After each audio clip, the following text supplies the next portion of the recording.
생존을 위해 자연을 포기한 도시. 그게 바로 서울이었습니다. 1960년대부터 1970년대까지 서울은 도심 한가운데 흐르던 청계천을 콘크리트로 덮었고 그 위에 거대한 고가도로를 올렸습니다. 하루 16만 대가 넘는 차량이 쉬지 않고 지나갔고 매연과 굉음이 도시를 뒤덮었습니다. 전쟁 후 판자촌이 있던 그 자리는 사라졌고 물이 흐르던 개천은 사람들 기억 속에서 잊혀졌습니다. 그런데 2003년 서울은 세계가 비웃는 결정을 내립니다.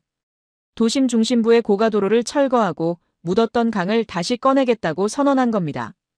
교통대란이 올 거라던 전문가들의 경고, 경제적 자살이라던 해외 언론의 조롱에도 불구하고 서울은 밀어붙였습니다. 그리고 20년이 지난 지금 3억 3천만 명이 다녀간 세계적 명소가 되었고 666종의 생물이 돌아온 도심 속 생태 하천이 탄생했습니다.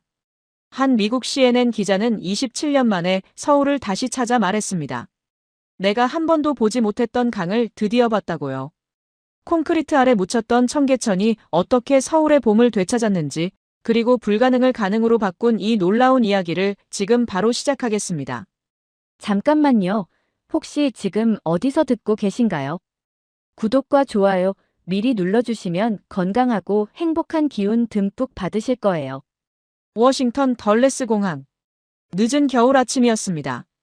저는 탑승구 앞 의자에 앉아 낡은 노트를 펼쳤습니다. 레베카 스톤. CNN 다큐멘터리 프로듀서. 56살. 제 손에 들린 노트는 1997년 것이었습니다. 서울 특파원 시절의 취재 기록이죠. 가죽 표지는 낡아서 모서리가 닳았고 페이지 곳곳에는 커피 얼룩이 묻어 있었습니다. 한 페이지에는 파란 볼펜으로 이렇게 적혀 있었습니다. 청계천, 강이 사라진 도시.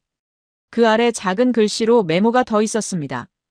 고가도로, 복개도로, 물은 보이지 않음. 저는 그 문장들을 오래 바라봤습니다. 1997년 여름, 저는 처음 서울에 갔습니다. IMF 외환위기 직후였죠. 김포공항에 내렸을 때 제일 먼저 느낀 건 습한 더위와 도시의 소음이었습니다. 서울은 숨가쁘게 움직이고 있었습니다. 공사장 먼지가 하늘을 뿌옇게 덮었고 복잡한 전선이 골목을 거미줄처럼 채웠습니다.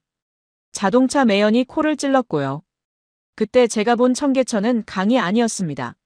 아니, 정확히 말하면 강을 본 적이 없었습니다.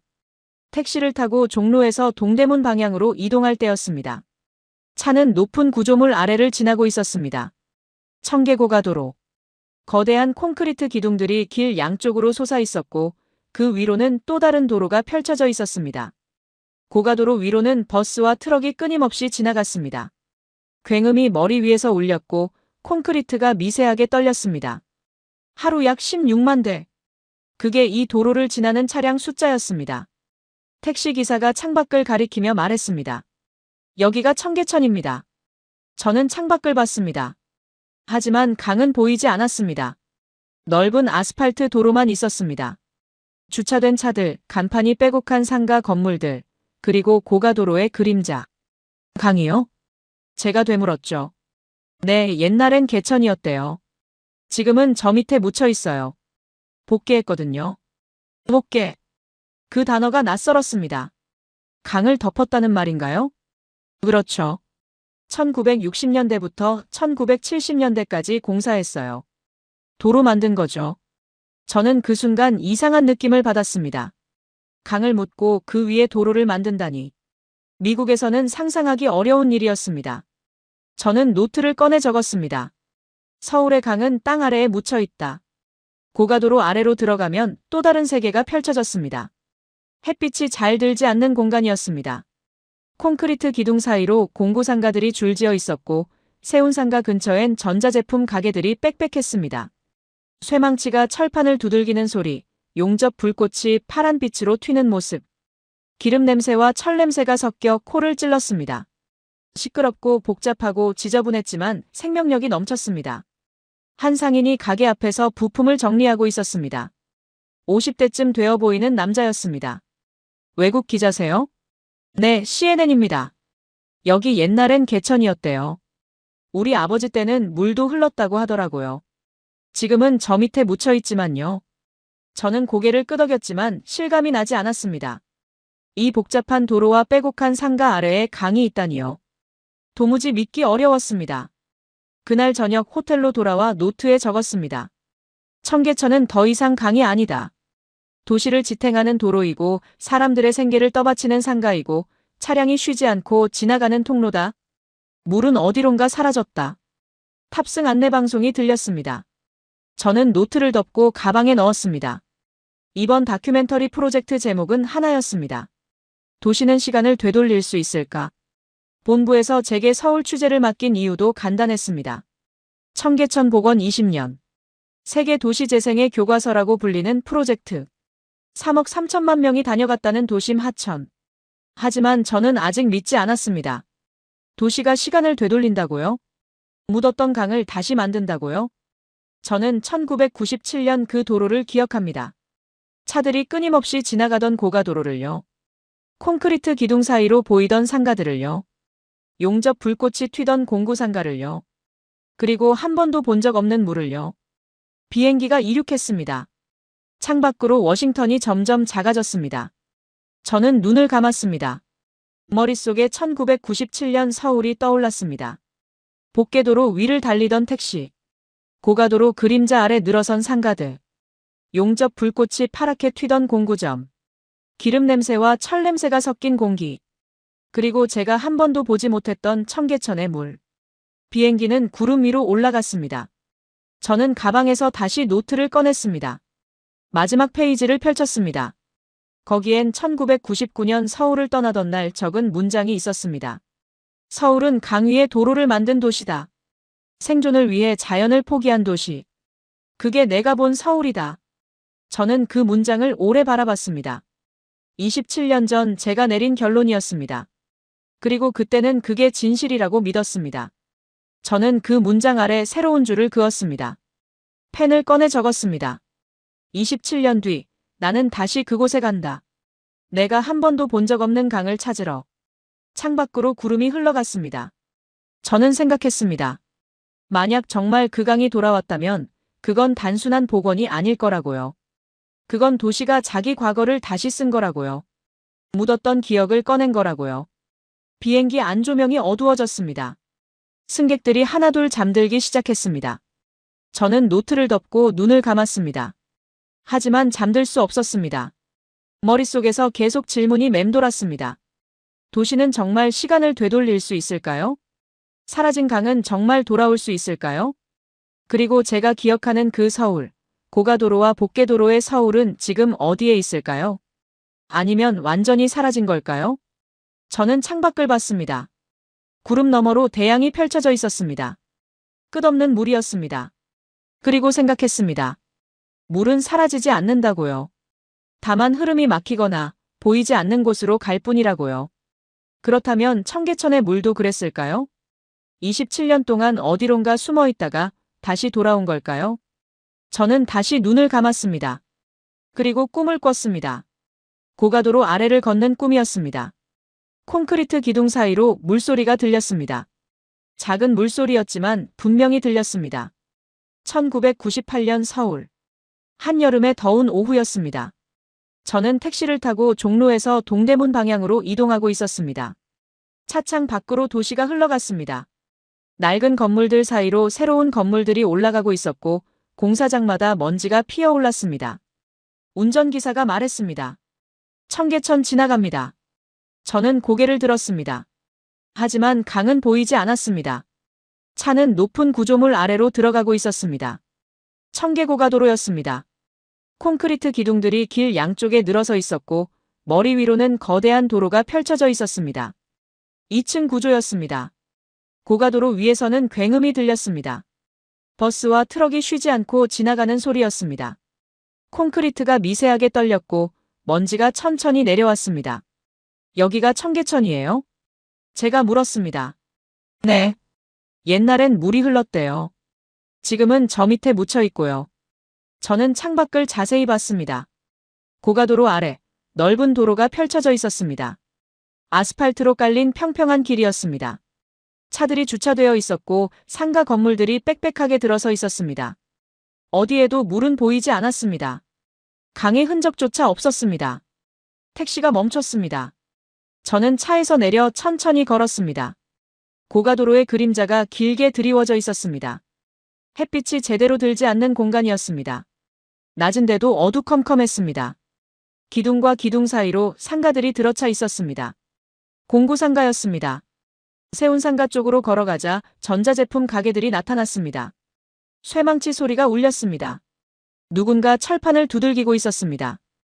용접 불꽃이 파란빛으로 튀었고 철 냄새가 코를 찔렀습니다. 기름 냄새도 섞여 있었습니다. 저는 한 가게 앞에 멈춰 섰습니다. 진열대에는 각종 부품들이 놓여 있었습니다. 나사, 볼트, 전선, 공구들. 모든 게 낡고 기름때가 묻어 있었지만 정리는 잘 되어 있었습니다. 가게 주인이 제게 말을 걸었습니다. 50대 정도 되어 보이는 남자였습니다. 뭐 찾으세요? 아니요, 그냥 구경하는 중입니다. 기자예요. 아, 외국 기자구나. 미국 사람? 네. 그가 웃었습니다. 여긴 처음이에요? 네, 이번에 처음 왔습니다. 그가 주변을 둘러보며 말했습니다. 여기가 청계천이에요. 옛날엔 물이 흘렀대요. 지금은요? 지금은 저 밑에 묻혀 있죠. 1960년대부터 공사 시작해서 1970년대에 다 덮었어요. 저는 고개를 끄덕였습니다. 왜 덮었을까요? 도로가 필요했으니까요. 차도 많아지고 사람도 많아지고. 개천은 더러웠고요. 그가 담담하게 말했습니다. 그때는 그게 발전이었어요. 저는 노트를 꺼내 적었습니다. 가게 주인이 말을 이었습니다. 우리 아버지가 여기서 장사 시작하셨어요. 1970년대부터요. 그때는 고가도로 공사하던 때였죠. 고가도로는 언제 만들어진 건가요? 1960년대 말부터 1970년대 중반까지요. 청계천 복개하고 나서 그 위에 또 도로 만든 거예요. 저는 위를 올려다봤습니다.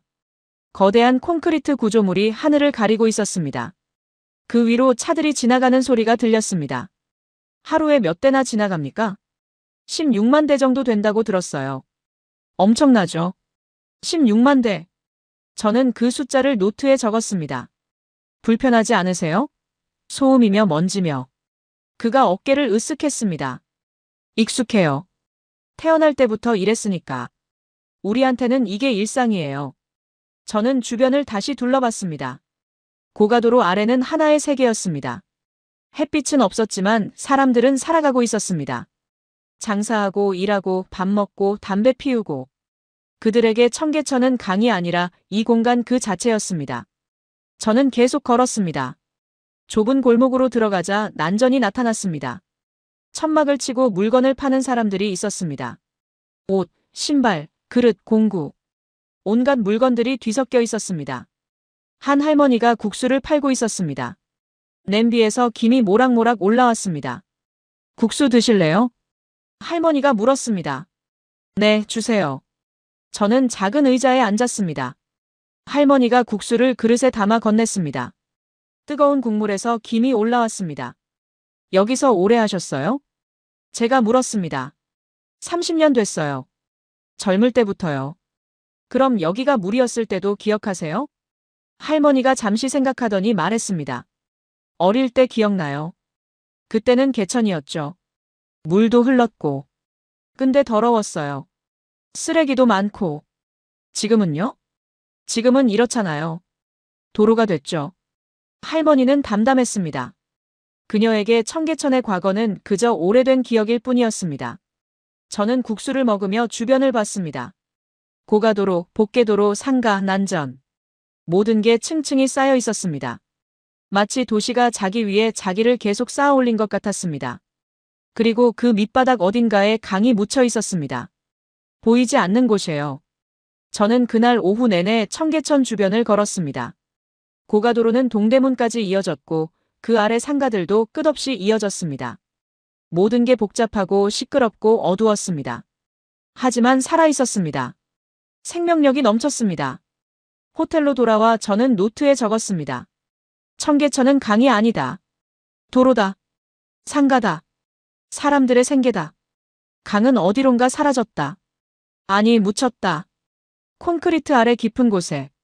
그리고 마지막 줄을 추가했습니다. 이 도시에서 강을 찾는 건 불가능해 보인다. 그날 저녁, 저는 다시 청계천으로 나갔습니다. 해가 지고 있었습니다. 고가도로에 가로등이 켜지기 시작했고 상가들도 하나둘 불을 밝혔습니다. 난전 근처에서 저는 낮에 봤던 할머니를 다시 만났습니다. 국수를 파는 분이었습니다. 또 오셨네요. 할머니가 웃으며 말했습니다. 네, 좀 더 이야기를 듣고 싶어서요. 앉으세요. 저는 작은 의자에 앉았습니다. 할머니는 냄비를 정리하고 있었습니다. 장사를 마무리하는 중이었습니다.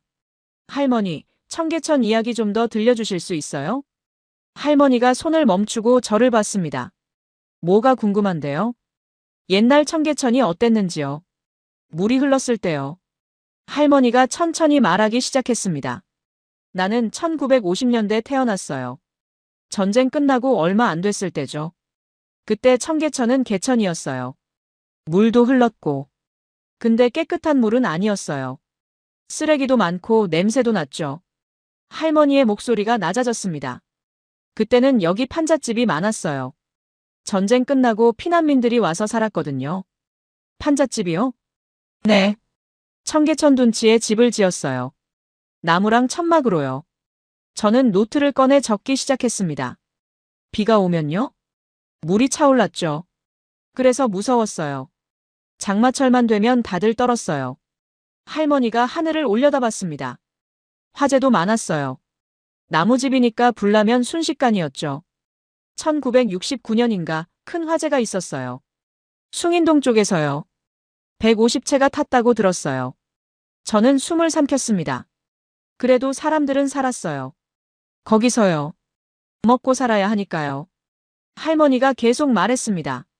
시장도 있었고 난전도 있었고 여기저기서 장사했죠. 나도 젊었을 때 여기서 장사 시작했어요. 그때는 고가도로도 없었어요. 복개만 되어 있었죠. 복개는 언제 됐어요? 1960년대부터 시작했대요. 1970년대까지 계속 공사했고요. 왜 덮었을까요? 할머니가 잠시 생각하더니 말했습니다. 개천이 더러웠으니까요. 물도 안 좋았고 냄새도 나고. 그리고 도로가 필요했대요. 차도 많아지고 사람도 많아지니까. 판잣집 사람들은요? 다 쫓겨났죠. 1960년대, 1970년대에 철거했어요.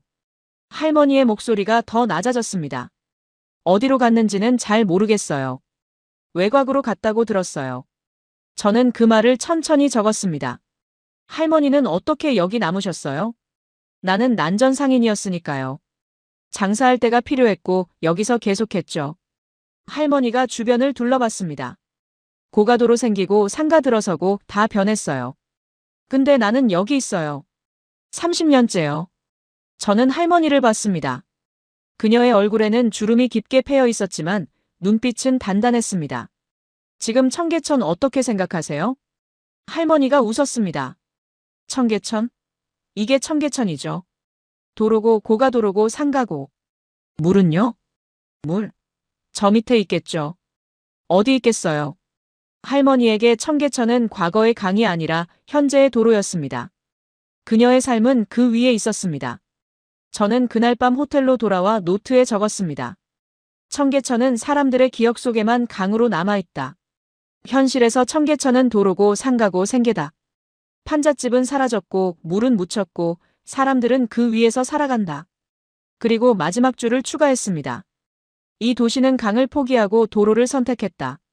그게 1990년대 서울의 선택이었다. 창밖을 봤습니다. 서울의 밤은 밝았습니다. 불빛이 끝없이 펼쳐져 있었습니다. 저는 생각했습니다. 이 도시가 다시 강을 선택할 수 있을까요? 묻었던 물을 다시 꺼낼 수 있을까요? 그때는 불가능해 보였습니다. 2026년 봄. 인천공항에 내렸습니다. 27년 만에 귀환이었습니다. 공항은 완전히 달라져 있었습니다. 넓고 밝고 현대적이었습니다. 저는 택시를 타고 서울 시내로 들어갔습니다. 창밖으로 도시가 흘러갔습니다. 고층 빌딩들이 하늘을 찌를 듯 솟아 있었고 도로는 넓고 깨끗했습니다. 1997년의 서울과는 완전히 달랐습니다. 택시 기사가 물었습니다. 어디 가세요? 청계천이요. 청계천 어디쯤요? 청계광장 근처로 가주세요. 알겠습니다. 차는 도심으로 들어갔습니다. 종로 쪽으로 가까워질수록 제 심장이 빨리 뛰기 시작했습니다. 곧 보게 될 테니까요. 제가 한 번도 본 적 없는 청계천을요. 차가 멈췄습니다. 다 왔습니다. 저는 차에서 내렸습니다. 그리고 멈춰 섰습니다. 눈앞에 펼쳐진 풍경이 믿기지 않았습니다. 고가도로가 없었습니다. 콘크리트 기둥들도 없었습니다. 대신 넓은 광장이 있었고 그 아래로 계단이 이어졌습니다. 저는 천천히 계단을 내려갔습니다. 한 걸음 한 걸음. 그리고 봤습니다. 물이 흐르고 있었습니다. 청계천.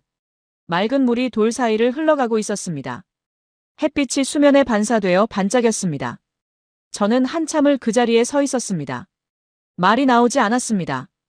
1997년 이곳에는 고가도로가 있었습니다. 차들이 쉬지 않고 지나갔고 굉음이 울렸고 먼지가 내렸습니다. 그리고 강은 보이지 않았습니다. 하지만 지금은요? 지금은 물이 흐르고 있었습니다. 저는 물가로 다가갔습니다. 무릎을 굽혀 손을 뻗었습니다. 물은 차가웠습니다. 진짜였습니다. 꿈이 아니었습니다. 처음 오셨나 봐요. 누군가 옆에서 말했습니다. 돌아보니 40대 정도 되어 보이는 남자가 서 있었습니다. 네, 오래전에 왔었는데 그때는 이렇지 않았어요. 언제 오셨었는데요? 1997년이요. 남자가 고개를 끄덕였습니다. 아, 그럼 고가도로 있을 때네요. 네, 맞아요. 많이 달라졌죠? 저는 웃었습니다. 완전히 다른 곳 같아요. 남자가 손을 내밀었습니다. 저는 김도윤입니다. 서울시 도시생태연구소에서 일해요. 레베카 스톤이에요. CNN 다큐멘터리 프로듀서고요. 아, 그래서 취재 오신 거군요. 네, 청계천 복원에 대한 다큐멘터리를 만들려고요. 김도윤이 주변을 둘러보며 말했습니다. 그럼 제가 안내해 드릴게요. 궁금한 거 많으시죠? 네, 정말 많아요. 우리는 천천히 걷기 시작했습니다. 물을 따라서요. 김도윤이 말했습니다.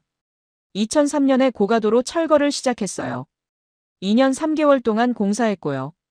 2005년에 개장했습니다. 저는 노트를 꺼내 적었습니다. 얼마나 복원했어요? 5.8km요. 청계광장에서 동대문까지요. 믿을 수가 없네요.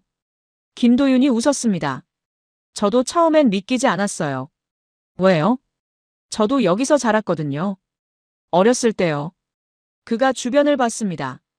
제 아버지가 청계천 공구상가에서 일하셨어요. 그때는 고가도로 아래였죠. 항상 어두웠고 트럭 소리가 시끄러웠어요. 저는 고개를 끄덕였습니다. 저도 기억해요. 그 소음이랑 먼지요. 근데 지금은 이렇게 됐어요. 김도윤의 목소리에 감정이 실렸습니다. 청계천은 단순한 공사가 아니에요. 이건 서울이 자기 기억을 다시 찾은 사건입니다. 저는 그 말을 천천히 노트에 적었습니다. 우리는 계속 걸었습니다. 물소리가 들렸습니다. 작은 폭포도 있었고 돌다리도 있었습니다. 사람들이 산책하고 있었습니다. 점심시간이라 직장인들도 많았습니다. 누군가는 벤치에 앉아 샌드위치를 먹고 있었고 누군가는 통화하며 천천히 걷고 있었습니다. 모든 게 자연스러웠습니다. 마치 원래부터 여기 있었던 것처럼요. 하지만 저는 알았습니다. 20년 전 이곳은 완전히 달랐다는 것을요. 저는 멈춰서서 주변을 천천히 둘러봤습니다. 고층 빌딩들이 양쪽으로 솟아 있었고 그 사이로 물이 흐르고 있었습니다. 도심 한가운데 강이 있었습니다. 제가 1997년에는 한 번도 보지 못했던 강이요. 김도윤이 물었습니다. 어때요? 느낌이요. 저는 한참을 침묵하다가 대답했습니다. 믿을 수가 없어요. 제가 기억하는 곳과 완전히 다르니까요. 하지만 동시에 이상하게 익숙해요. 왜 그럴까요? 저는 생각했습니다. 아마도 이게 원래 모습이었을 것 같아서요. 고가도로와 복개도로가 오히려 이상한 거였고요. 김도윤이 미소 지었습니다. 맞아요. 바로 그거예요. 우리는 강을 만든 게 아니라 원래 있던 강을 되찾은 겁니다. 저는 처음으로 청계천을 봤습니다. 27년 만에요. 아니, 정확히는 처음이었습니다. 왜냐하면 1997년엔 이 강이 존재하지 않았으니까요. 김도윤과 저는 계속 청계천을 따라 걸었습니다. 물은 생각보다 맑았습니다. 바닥에 자갈들이 보일 정도였습니다. 물이 정말 깨끗하네요. 제가 말했습니다. 김도윤이 고개를 끄덕였습니다. 처음에는 아니었어요. 복원 직후에는 수질이 좋지 않았죠. 하지만 시간이 지나면서 점점 좋아졌어요. 어떻게요? 자정 능력이요. 물이 흐르고 식물이 자라고 생태계가 형성되면서 자연스럽게 정화됐습니다. 저는 물을 자세히 봤습니다. 수초가 물속에서 흔들리고 있었습니다. 그리고 작은 그림자들이 움직였습니다. 저게 물고기예요? 네, 맞아요. 김도윤이 무릎을 굽혀 물을 가리켰습니다. 피라미, 붕어, 미꾸라지. 여러 종이 살아요. 복원 전에는요? 없었죠. 물이 없었으니까요. 저는 놀라서 그를 봤습니다. 그럼 이 물고기들은 어디서 온 거예요? 스스로 왔어요. 물이 생기니까 자연스럽게 찾아온 겁니다. 한강에서 올라왔을 수도 있고 다른 하천에서 왔을 수도 있고요. 저는 노트에 적기 시작했습니다. 김도윤이 계속 말했습니다. 물고기만이 아니에요. 새들도 왔어요. 어떤 새들이요? 외가리, 백로, 청둥오리, 흰뺨 검둥오리. 도심 한가운데서요? 네, 도심 한가운데서요. 그때였습니다. 물가에서 긴 다리를 가진 새 한 마리가 서 있었습니다. 움직이지 않고 물을 응시하고 있었습니다. 저게 외가리예요. 김도윤이 작은 목소리로 말했습니다. 저는 숨을 죽이고 지켜봤습니다. 외가리는 잠시 후 부리를 물속에 집어넣었습니다. 순식간이었습니다. 다시 고개를 들었을 때 작은 물고기가 부리에 물려 있었습니다. 저는 카메라를 꺼내 그 장면을 찍었습니다. 도심 한가운데서 펼쳐지는 자연의 드라마였습니다. 외가리는 물고기를 삼키고 천천히 날아올랐습니다. 날개를 펼치자 생각보다 컸습니다. 빌딩 사이를 유유히 날아가는 모습이 비현실적으로 느껴졌습니다. 믿을 수가 없어요. 제가 중얼거렸습니다. 김도윤이 웃었습니다. 저도 처음 봤을 때 그랬어요. 복원 직후에는 생물이 거의 없었어요. 하지만 지금은 666종이 살고 있습니다. 666종이요? 네. 어류, 조류, 식물, 곤충 모두 포함해서요. 저는 그 숫자를 노트에 적었습니다. 20년 만에 666종이 돌아왔다는 거네요. 그렇죠. 물이 생기니까 식물이 자랐고, 식물이 자라니까 곤충이 왔고, 곤충이 오니까 새들이 찾아왔어요. 생태계가 스스로 복원된 거예요. 우리는 계속 걸었습니다. 물가에는 다양한 식물들이 자라고 있었습니다. 갈대, 부들, 수크. 바람이 불 때마다 흔들렸습니다. 이 식물들도 스스로 자란 건가요? 일부는 심었고 일부는 스스로 왔어요. 씨앗이 바람에 날아오거나 새들이 옮겨오거나요. 저는 주변을 둘러봤습니다. 고층 빌딩들이 양쪽으로 솟아있는 도심 한가운데. 하지만 이곳에는 생명이 넘쳤습니다. 물고기, 새, 식물, 곤충. 모두 살아 움직이고 있었습니다. 김도윤이 말했습니다. 청계천은 단순한 물길이 아니에요. 이건 도심 속 생태 통로예요. 한강과 내사산을 연결하는 생명의 길이죠. 저는 그 말을 곱씹었습니다. 생명의 길. 1997년 이곳은 생명과는 거리가 먼 곳이었습니다. 콘크리트, 아스팔트, 매연, 소음. 그게 전부였습니다. 하지만 지금은요? 지금은 생명이 흐르고 있었습니다. 물과 함께요. 저는 물가에 앉았습니다. 손을 뻗어 물을 만졌습니다. 차갑고 맑고 깨끗했습니다. 물속으로 작은 물고기들이 헤엄쳐 지나갔습니다. 저는 생각했습니다. 이 물고기들은 압니다. 이곳이 안전하다는 것을요. 살 수 있는 곳이라는 것을요. 그래서 돌아온 겁니다. 김도윤이 옆에 앉았습니다.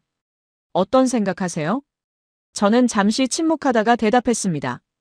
저는 1997년에 이곳이 강을 되찾는 건 불가능하다고 생각했어요. 하지만 지금 보니 강을 되찾은 게 아니라 생태계를 되찾았네요. 김도윤이 고개를 끄덕였습니다. 맞아요. 그게 청계천 복원의 진짜 의미예요. 단순히 물을 흘려보내는 게 아니라 생명이 돌아올 수 있게 만든 거죠. 저는 다시 물을 봤습니다. 햇빛이 수면에서 반짝이고 물고기들이 헤엄치고 새들이 날아다니고 모든 게 살아 움직이고 있었습니다.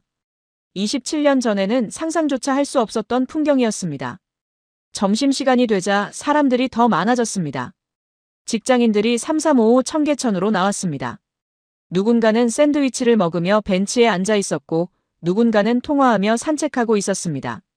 한 젊은 남자가 우리 옆을 지나갔습니다. 캐주얼한 옷차림에 이어폰을 끼고 있었습니다. 김도윤이 그를 불렀습니다. 준호 씨. 남자가 돌아봤습니다. 아, 김연구원님. 그가 이어폰을 빼고 다가왔습니다. 점심 드시러 나오셨어요? 네, 매일 이맘때 산책해요. 김도윤이 저를 소개했습니다. 이분은 CNN에서 오신 레베카 스톤 프로듀서님이에요. 청계천 다큐 찍으러 오셨어요. 아, 반갑습니다. 박준호예요. 근처에서 스타트업 다녀요. 우리는 악수를 나눴습니다. 매일 여기 오세요? 제가 물었습니다. 네, 거의요. 날씨 좋으면 무조건 나와요. 얼마나 오래 다니셨어요? 회사가 이 근처로 옮긴 게 3년 전이니까 그때부터요. 저는 노트를 꺼냈습니다. 청계천에 대해서 어떻게 생각하세요? 박준호가 주변을 둘러보며 말했습니다. 좋죠. 도심 한가운데 이런 공간이 있다는 게 정말 좋아요. 점심시간에 여기 와서 걸으면 스트레스가 풀려요. 회사에서 5분이면 오니까 편하고요. 저는 그의 말을 적으며 물었습니다. 옛날 청계천은 알아요? 고가도로가 있었을 때요. 박준호가 고개를 갸웃했습니다. 아, 사진으로는 봤어요. 고가도로 있었다는 거요. 직접 본 적은요? 아니요. 저 태어났을 때 이미 없었을 거예요. 저는 계산해 봤습니다. 그는 30대 초반으로 보였습니다. 고가도로가 철거된 게 2003년이었으니 그때 그는 초등학생이었을 겁니다. 그럼 여기가 항상 이랬다고 생각하세요? 그렇죠. 제 기억엔 항상 물이 흘렀어요. 저는 묘한 기분이 들었습니다. 제게 청계천은 고가도로의 기억이었습니다. 하지만 박준호에게 청계천은 물이 흐르는 하천이 당연한 모습이었습니다. 세대 차이였습니다. 친구들도 여기 자주 와요? 제가 물었습니다. 네, 데이트 코스로도 좋고 친구들이랑 걷기도 하고. 밤에는 조명도 켜지니까 분위기 좋아요. 김도윤이 거들었습니다. 젊은 세대한테는 청계천이 당연한 풍경이죠. 박준호가 웃으며 말했습니다. 그런데 가끔 부모님이 말씀하시더라고요. 예전엔 여기 도로였다고. 어떻게 느껴졌어요? 신기했어요. 이 넓은 공간이 다 도로였다는 게요. 상상이 안 가더라고요. 저는 그 말을 이해했습니다. 반대로 저는 지금 이 풍경이 상상이 안 갔었으니까요. 박준호가 시계를 봤습니다. 아, 회사 들어가야 해요. 회의 있어서요. 네, 시간 내주셔서 감사합니다. 아니에요. 좋은 다큐 만드세요. 그는 손을 흔들고 걸어갔습니다. 가볍고 빠른 걸음이었습니다. 저는 그의 뒷모습을 보며 생각했습니다. 그에게 청계천은 일상이었습니다. 특별한 게 아니라 당연한 거였습니다.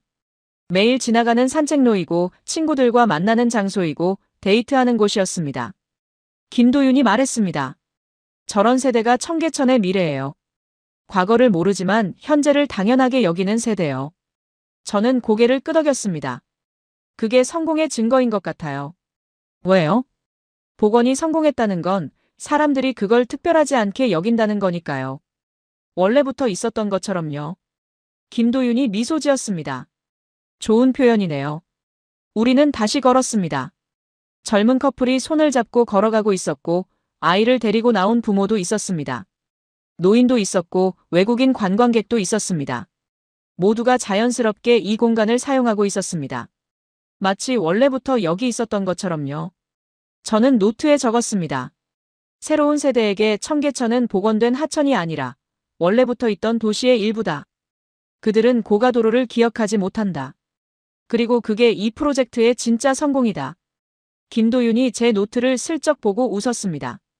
정확해요. 저는 주변을 다시 둘러봤습니다. 빌딩들 사이로 물이 흐르고 사람들이 걷고 새들이 날아다니고 이 모든 게 이제는 서울의 일상이었습니다. 27년 전과는 완전히 다른 일상이요. 다음 날 저는 국제도시개발 포럼에 참석했습니다. 서울에서 열리는 컨퍼런스였습니다. 주제는 지속 가능한 도시재생이었습니다. 청계천이 주요 사례로 소개될 예정이었습니다. 회의장에 들어가자 여러 나라에서 온 전문가들이 보였습니다. 미국, 유럽, 일본, 중국 모두 도시개발 분야의 권위자들이었습니다. 발표가 시작되었습니다. 청계천 복원 프로젝트에 대한 설명이 이어졌습니다. 2003년부터 2005년 2년 3개월 공사 5.8km 복원 총 비용 3천억 원 하루 평균 5만 명 방문 20년간 누적 3억 3천만 명 숫자들이 화면에 떴습니다. 청중들이 웅성거렸습니다. 발표자가 계속 말했습니다. 복원 전 교통량 하루 16만 8천 대.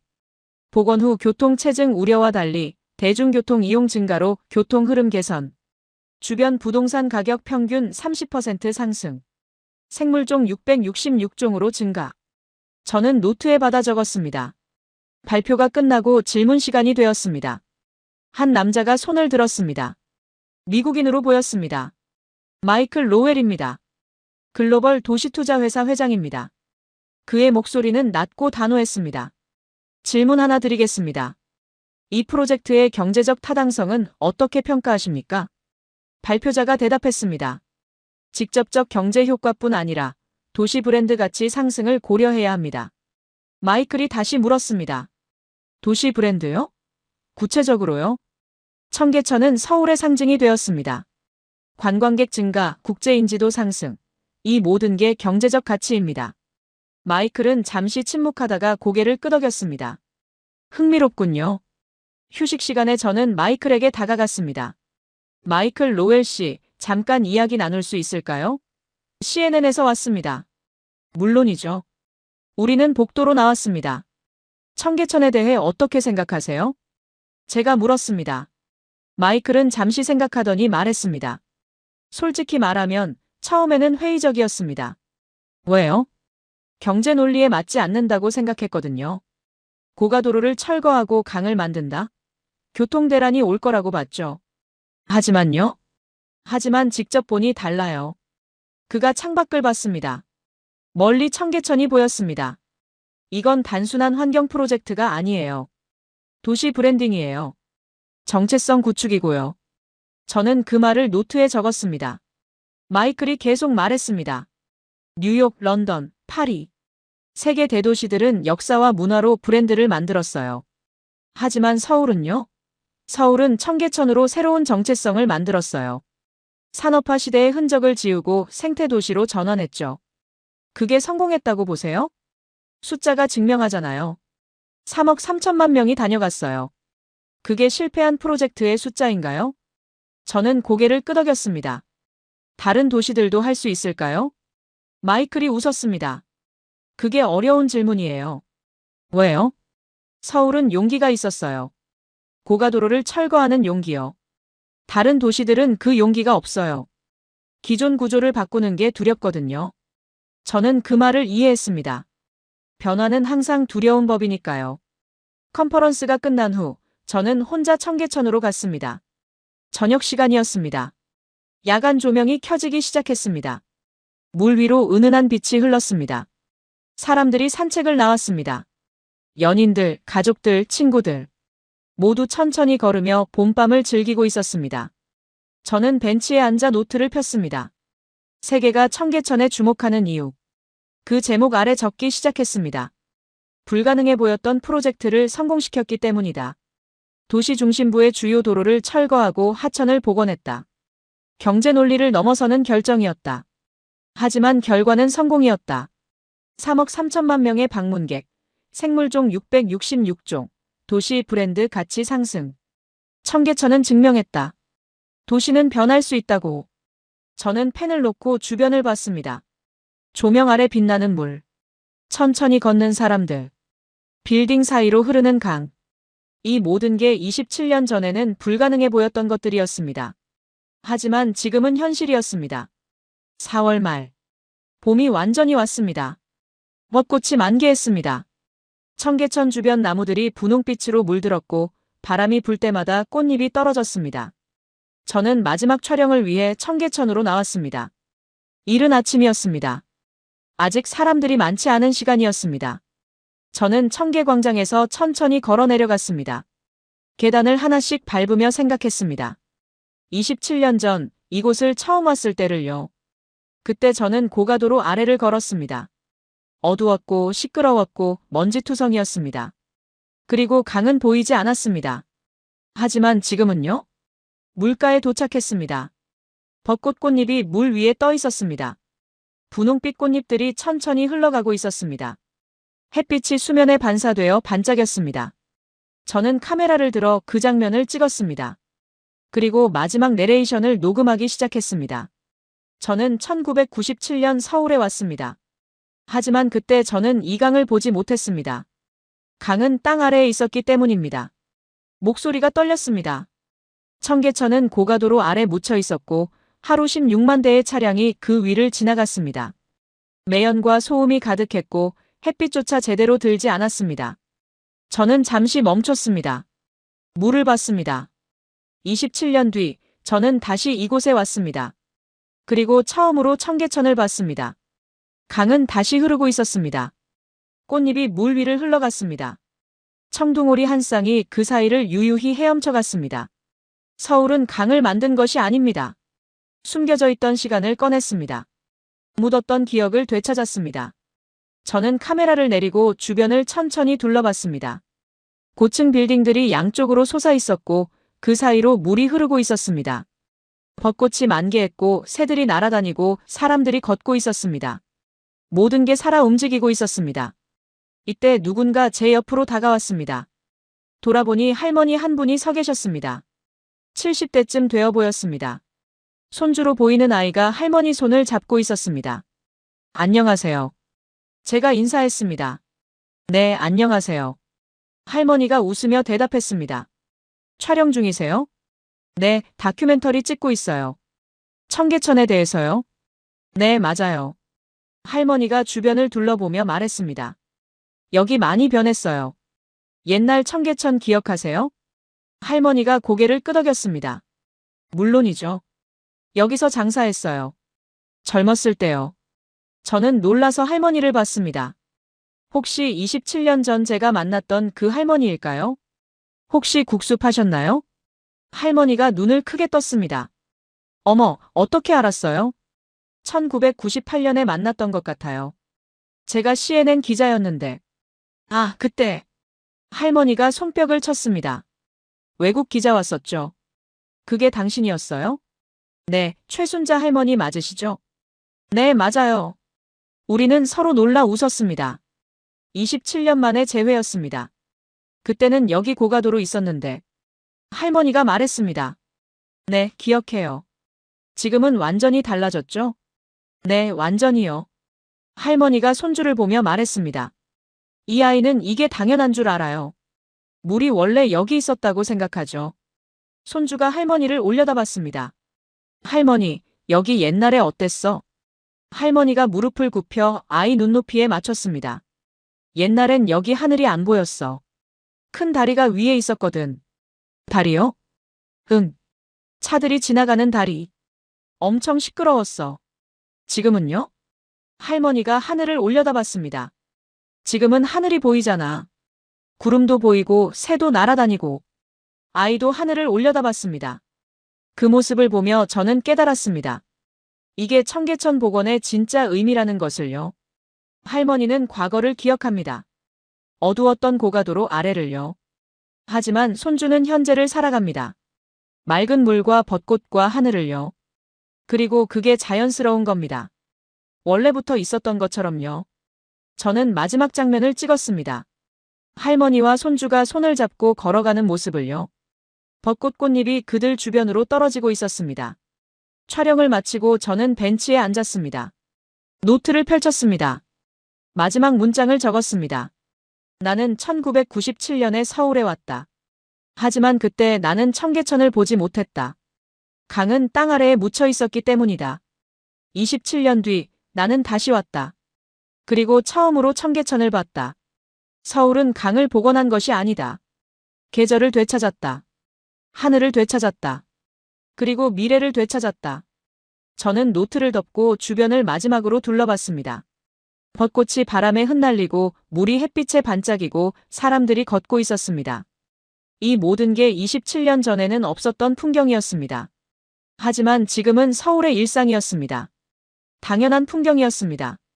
그리고 그게 가장 아름다운 성공이었습니다.